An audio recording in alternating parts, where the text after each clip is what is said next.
Tere, mu kallikesed. Ja nüüd ma räägin teile, kuidas Eestis tehakse propagandat.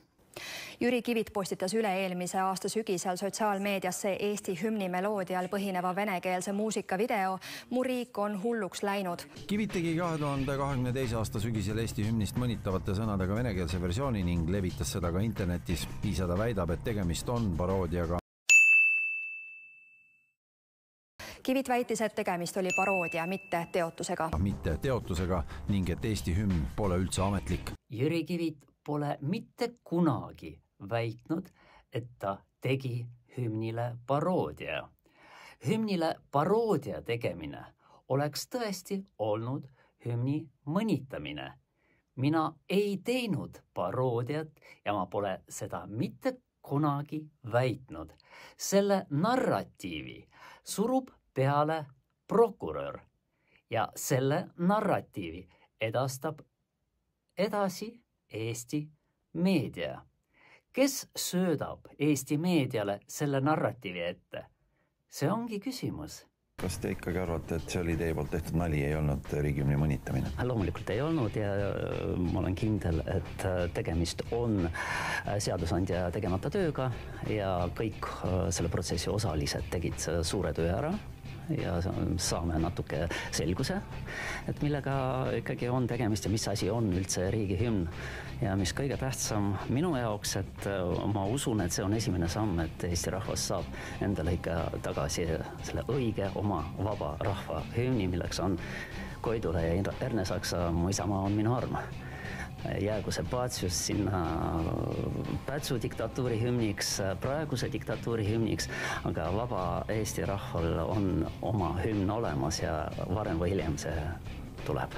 Mitu paari kingi kulub, kui Riigikohtuni plaanis minna?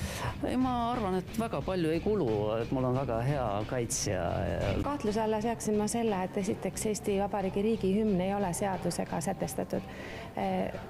Praegusel juhul kajastatakse ainult Eesti lipu seaduses seda, kuidas seisata Pika Hermanni torni Eesti lippu. Riigi ametlikud sümbolid on kirjas meil põhiseaduses ja selle alusel antud seadustes.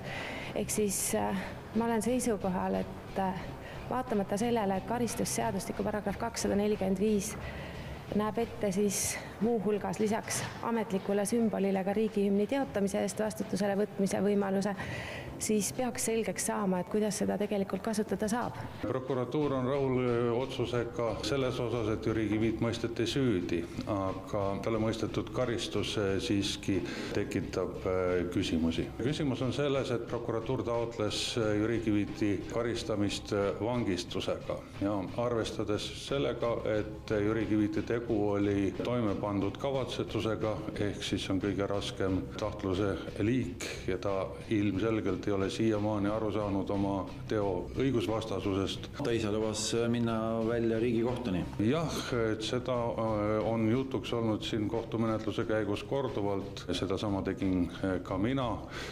Nii et tõenäoliselt jah, see asi lõpeb mitte ennem Riigikohut. Ma usun jätkuvalt, et me elame õigusriigis ja Eestis kehtivad seadused, mitte tõlgendused ega narratiivid. Ja vaba Eesti rahva, vaba riigi hümniks saab kunagi tõeline hümn. Liidia Koidula ja Gustav Ernesaksa Mu isamaa on minu arm.